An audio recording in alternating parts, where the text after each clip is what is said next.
Hello friends, मैं संगीता सिंह गोल achiever पे आप लोग का बहुत बहुत स्वागत करती हूँ। फ्रेंड्स, गुप्त साम्राज्य के बारे में तो आप सभी लोगों ने पढ़ा होगा, तो आज हम लोग इस पर प्रैक्टिस सेट बनाने वाले हैं। क्योंकि हम लोग जानते हैं एग्ज़ाम्स में एंशिएंट हिस्ट्री से क्वेश्चंस निश्चित रूप से आते हैं, और एंशिएंट हिस्ट्री की अगर बात करें तो गुप्त राजवंश बहुत ही इंपॉर्टेंट चैप्टर हो जाता है। चूँकि ये चैप्टर बहुत बड़ा है तो इसमें हम लोग थोड़े थोड़े करके क्वेश्चंस करेंगे। बहुत सारे क्वेश्चंस बनते हैं इस चैप्टर से। तो आज इसका पहला प्रैक्टिस सेट हम लोग शुरू कर रहे हैं। जो लोग हमारे चैनल पर नए होंगे वो हमारे चैनल को सब्सक्राइब कर लें। पहला क्वेश्चन है हमारा, गुप्त वंश का संस्थापक कौन था। तो इसमें आप ऑप्शंस देख सकते हैं। इसका सी ऑप्शन सही है, श्रीगुप्त।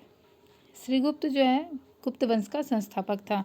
और सबसे पहले हम लोग देख लेते हैं कि गुप्त वंश, गुप्त साम्राज्य का जो है कौन से ईस्वी से कहाँ तक उसका विस्तार हुआ था। तो ये जो है 240 ईस्वी में गुप्त साम्राज्य की स्थापना की गई थी श्रीगुप्त के द्वारा, और 467 ईस्वी तक ये चला था। और सबसे अंतिम शासक इसका स्कंदगुप्त था। तो इसमें हम लोग देखते हैं इसका सी सही आंसर होगा। नेक्स्ट क्वेश्चन देखते हैं। गुप्त किसके सामंत थे। तो गुप्त जो कुषाण के सामंत थे, ये बी इसमें इसका सही आंसर होगा, कुषाण के। नेक्स्ट क्वेश्चन देखते हैं।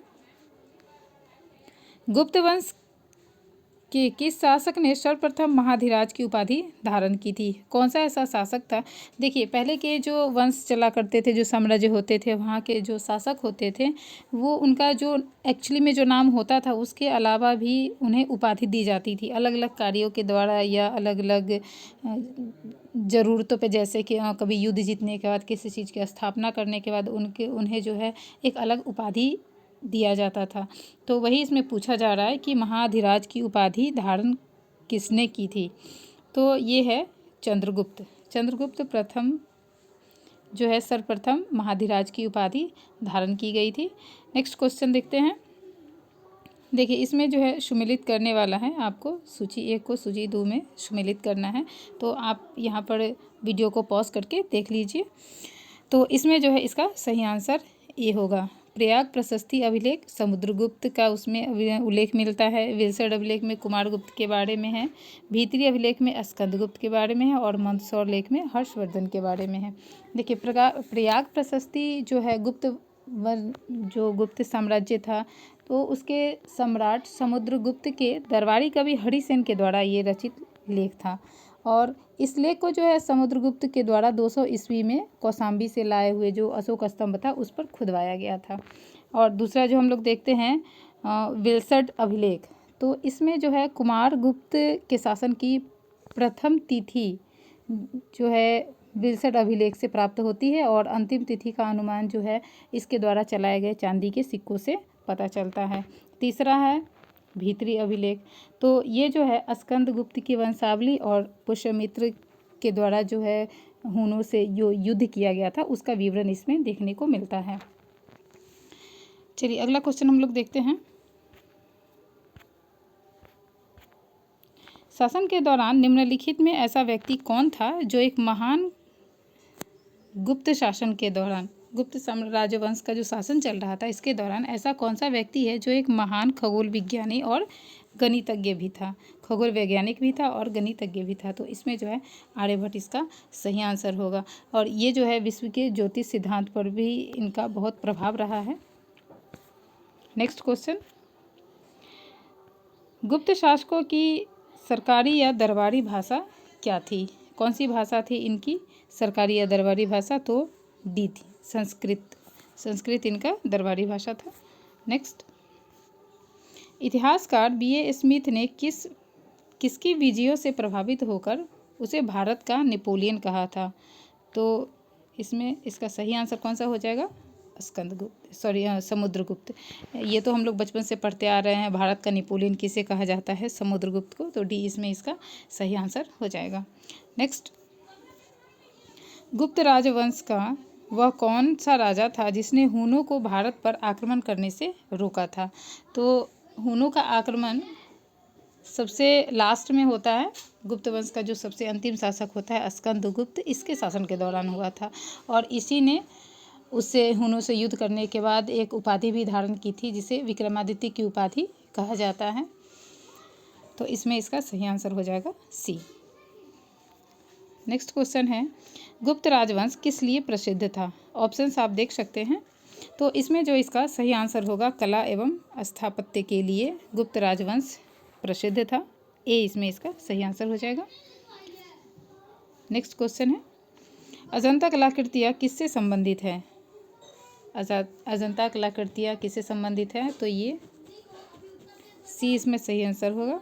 चूँकि ऐसा मत समझिएगा कि गुप्त काल चल रहा है तो हम लोग इसका गुप्त ही आंसर कर दें। आप इस चीज़ को वहाँ पे आप पढ़ सकते हैं, जो डिटेल्स वाले वीडियो हम लोगों ने अपलोड किया है तो आप वहाँ पर गुप्त साम्राज्य के बारे में पढ़ सकते हैं। आपको ये चीज़ याद भी रखना होगा, क्योंकि एग्ज़ाम में आपको पता नहीं होगा कि हम लोग किस राजवंश को पढ़ रहे हैं और वहाँ से आंसर आ गया तो उसे टिक कर दे, तो ऐसा नहीं चलेगा, आपको इसे याद रखना पड़ेगा। नेक्स्ट क्वेश्चन देखते हैं, कुछ विद्वानों के अनुसार कवि कालिदास किसके राज्य कवि थे? ऑप्शंस आप देख सकते हैं इसमें। इसका सही आंसर होगा चंद्रगुप्त द्वितीय। चंद्रगुप्त द्वितीय के थे ये, और कालिदास जो है संस्कृत भाषा के महान कवि और नाटककार भी थे। नेक्स्ट क्वेश्चन है, अजंता चित्रकारी का विषय वस्तु निम्नलिखित में से किससे संबंधित है? तो इसमें इसका सही आंसर होगा बौद्ध धर्म से। वैसे तो इसमें बहुत सारी कलाकृतियाँ प्राप्त हैं, तो उन सभी के बारे में भी आपका जानना जरूरी है, क्योंकि यहाँ पर जो है चित्रकला के सर्वोत्तम नमूने आपको प्राप्त हो सकते हैं, अजंता से प्राप्त होते हैं। और इसकी विषय वस्तु अलग अलग है, जैसे पशु पक्षी, वृक्ष, फूल, तरह तरह की मानव कृतियाँ, जातक कथाएँ, ये सारी चीज़ें हैं। और गुफा नंबर जो 9 है वहाँ पर जो चित्र है उसे देखने से आपको ऐसा लगेगा जैसे बौद्ध भिक्षु जो है स्तूप की ओर जा रहे हैं, ऐसा उसमें दर्शाया गया है। तो अलग यहाँ पर कई सारी गुफाएं हैं, तो उन सारे के बारे में आपको जानना होगा कि कौन सी गुफा में किस चीज़ से रिलेटेड वहाँ पे चित्र या विषय वस्तु दिए गए हैं, तो ये भी इम्पॉर्टेंट है। चलिए नेक्स्ट क्वेश्चन देखते हैं, उत्तर गुप्त युग में जो विश्वविद्यालय प्रसिद्ध हुआ था वह कौन था? कौन सा विश्वविद्यालय प्रसिद्ध हुआ था? तो ये नालंदा विश्वविद्यालय था, और इसे बनवाया गया था कुमारगुप्त के द्वारा, इसकी स्थापना की गई थी। और ये कहाँ पर स्थित है? तो ये पटना के दक्षिण में है, लगभग 40 मील दूरी पर स्थित है ये।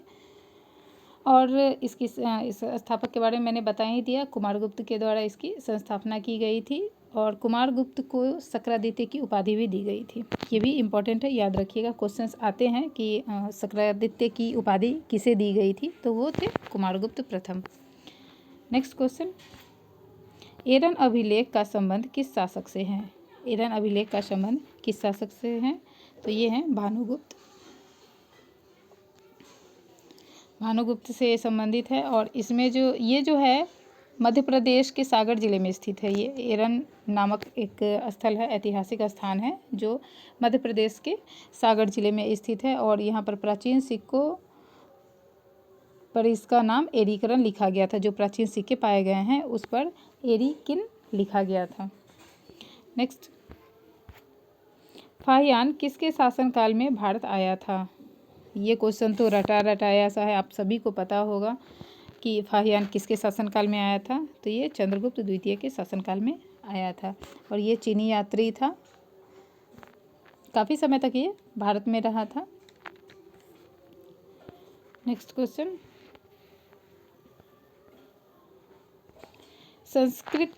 संस्कृत का स्वर्ण युग किस काल को कहा जाता है? ये कौन सा काल है? तो ये है गुप्त काल। डी इसमें इसका सही आंसर हो जाएगा। अगला क्वेश्चन है, फाहियान कहाँ का निवासी था? तो अभी मैंने आपको बताया कि यह चीन का निवासी था। सी इसमें इसका सही आंसर हो जाएगा। अगला क्वेश्चन है, सेतुबंध का रचनाकार प्रवरसेन द्वितीय किस वंश का शासक था? तो ये वाकाटक वंश का शासक था। सी इसमें इसका सही आंसर हो जाएगा। नेक्स्ट क्वेश्चन है, किस गुप्तकालीन शासक को कविराज कहा गया है? कविराज किसे कहा गया है? तो इसमें इसका सही आंसर हो जाएगा सी, समुद्रगुप्त को। नेक्स्ट क्वेश्चन,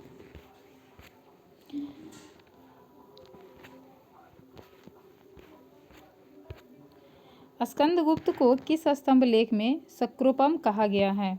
शक्रोपम किस में कहा गया है? तो कौम स्तंभ लेख में इसे कहा गया है। ये इसमें इसका सही आंसर हो जाएगा।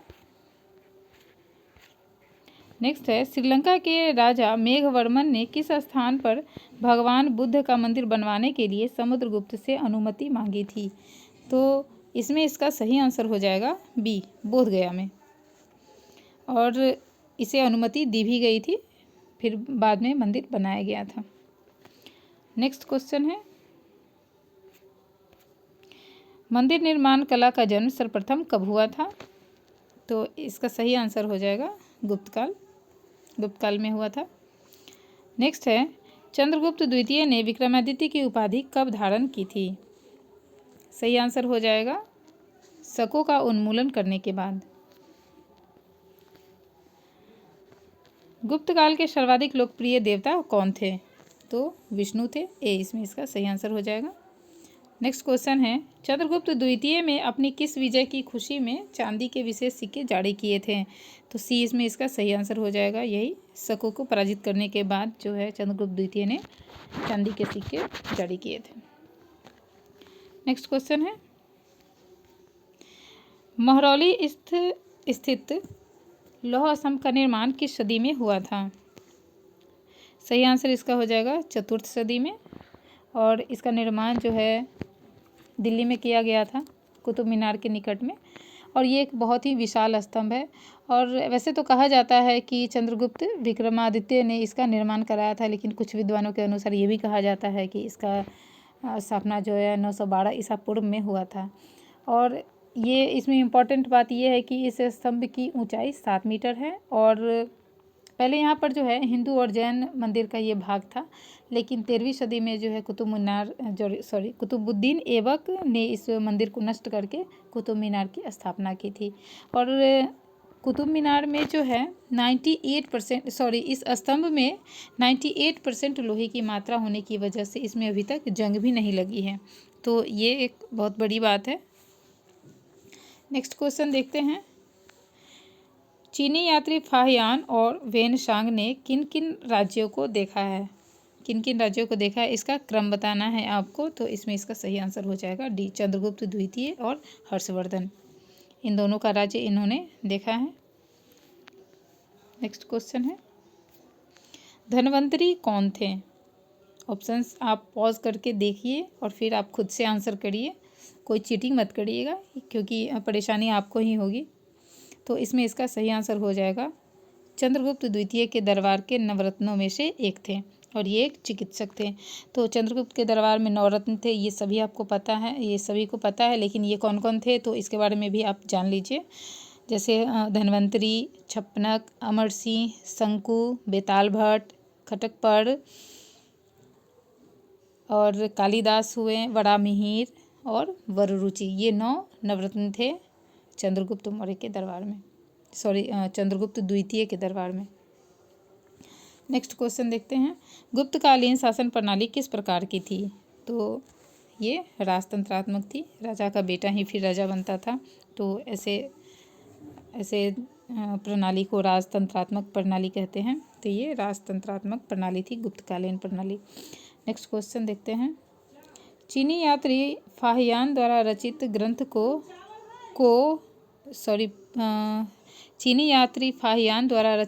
को फो कुओ की में निम्न में से किसका विवरण नहीं मिलता है? तो इसमें इसका सही आंसर हो जाएगा ए, बौद्ध धर्म के सिद्धांतों का नहीं मिलता है। नेक्स्ट क्वेश्चन देखते हैं, गुप्त स्थापत्य कला का सर्वोत्कृष्ट मंदिर निम्न में से कौन है? तो इसमें आप देखिए, इसमें सही आंसर इसका हो जाएगा देवगढ़ का दशावतार मंदिर। और ये जो है उत्तर प्रदेश के ललितपुर ज़िले के देवगढ़ में स्थित है, और यहाँ पर जो भगवान विष्णु को समर्पित है ये मंदिर। नेक्स्ट क्वेश्चन देखते हैं, अजंता की गुफाओं में किन गुफाओं का निर्माण गुप्त काल में हुआ था? तो ये हैं 16, 17 और 19, ये 3 गुफाएं जो है ये गुप्त शासन में हुआ था, गुप्त काल में। नेक्स्ट क्वेश्चन देखते हैं, अमरकोश में लेखक अमर सिंह किस शासक के दरबार से जुड़े थे? अमरकोश में लेखक अमर सिंह किस शासक के दरबार से जुड़े हुए थे? तो ये जुड़े हुए थे चंद्रगुप्त द्वितीय से। डी इसमें इसका सही आंसर हो जाएगा। नेक्स्ट क्वेश्चन देखते हैं। गुप्त संवत को प्रारंभ करने का श्रेय किसे जाता है? किसके द्वारा ये प्रारंभ किया गया था? तो ये चंद्रगुप्त प्रथम के द्वारा प्रारंभ किया गया था। चंद्रगुप्त प्रथम ने गुप्त संवत का प्रारंभ किस उपलक्ष्य में किया था? किसके उपलक्ष्य में ये किया गया था? तो ये अपने राजारोहण के स्मारक के रूप में किया गया था। प्रयाग प्रशस्ति अभिलेख का लेखक हरिसेन किस शासक का दरबारी कवि था? तो थोड़ी देर पहले ही हम लोगों ने इस पर डिस्कस किया है कि ये समुद्रगुप्त के दरबारी कवि थे। नेक्स्ट क्वेश्चन, गुप्त काल को प्राचीन भारत का क्लासिकल युग क्यों कहा जाता है? तो इस काल में जो है कला और साहित्य के क्षेत्र में बहुत ही प्रगति हुई थी और ये चरमोत्कर्ष पर पहुंच जाने के कारण जो है इसे क्लासिकल युग कहा जाता है। तो इसमें बी इसका सही आंसर हो जाएगा। नेक्स्ट है, सारनाथ के धमेख स्तूप का निर्माण किस काल में हुआ था? तो ये हुआ था गुप्त काल में। डी इसमें इसका सही आंसर हो जाएगा। नेक्स्ट, गुप्त काल की सोने की मुद्रा को क्या कहा जाता था? ये क्वेश्चन बहुत ही इंपॉर्टेंट है। अक्सर एग्जाम में ये क्वेश्चन पूछे जाते हैं कि कौन से काल में जो जारी सिक्के होते थे या मुद्रा होती थी उन्हें क्या कहा जाता है? तो इसमें इसका सही आंसर हो जाएगा ए, दिनार। कुमार संभवम महाकाव्य किस कवि ने लिखा है? तो ये कालिदास के द्वारा लिखा गया है। डी इसमें इसका सही आंसर हो जाएगा। देखिए, आपको कभी कभी कालिदास के जो रचना है या महाकाव्य है उन्हें पहचानने में आसानी होगी। लास्ट में जो है ये इसी तरह के होते हैं, कुमार संभवम, ज्ञान शकुंतलम, तो इस तरह के आएंगे तो आप समझ जाइएगा कि ये कालिदास के द्वारा लिखी गई है। नेक्स्ट है, नालंदा विश्वविद्यालय की स्थापना का युग कौन सा है? गुप्त काल है, कुमार गुप्त के द्वारा किया गया था। नेक्स्ट, गुप्त काल में भू राजस्व की दर क्या थी? इस तरह का क्वेश्चन पिछले बार पीपीएससी में भी पूछा गया था, और रैयतवाड़ी या महलवाड़ी टाइप से कि उसमें क्या दिया जाता था, जमींदारों के द्वारा क्या लिया जाता था, तो इस तरह के क्वेश्चंस भी आते हैं। तो इसमें जो है इसका सही आंसर हो जाएगा बी, उपज का छठा भाग। नगरों का क्रमिक पतन के काल की एक महत्वपूर्ण विशेषता क्या है? तो इसमें इसका सही आंसर हो जाएगा गुप्त काल। इसमें जो है नगरों का क्रमिक पतन हुआ था। किस वंश के शासकों ने मंदिरों एवं ब्राह्मणों को सबसे अधिक ग्राम अनुदान में दिया था? कौन से शासक ने? तो ये थे गुप्त शासक। ए इसमें इसका सही आंसर हो जाएगा। नेक्स्ट, दिल्ली के महरौली के कुव्वत उल इस्लाम मस्जिद के प्रांगण में स्थित प्रसिद्ध लोहा स्तंभ किसकी स्मृति में है? तो इसमें इसका सही आंसर हो जाएगा चंद्रगुप्त। डी इसका सही आंसर हो जाएगा। तो इस तरह से ये 45 क्वेश्चंस कंप्लीट हुए। आपने कितने सही आंसर किए हमें कमेंट बॉक्स में ज़रूर बताइएगा। जो लोग हमारे चैनल पर हैं हमारे चैनल को सब्सक्राइब कर लीजिए। वीडियो अगर अच्छा लग रहा हो तो इसे ज़रूर शेयर करिए, और कोई त्रुटि हो इस वीडियो में तो भी आप हमें कमेंट बॉक्स में ज़रूर बताइएगा। हमें आपके कमेंट का इंतज़ार होता है। तो मिलते हैं नेक्स्ट प्रैक्टिस सेट 2 में, और बहुत जल्द हम लोग स्टार्ट करने वाले हैं प्रतियोगिता दर्पण। बीच में काफ़ी समय हो गया, छूट चुका है, तो इसे हम लोग फिर से स्टार्ट करेंगे और करंट अफेयर को कवर करेंगे।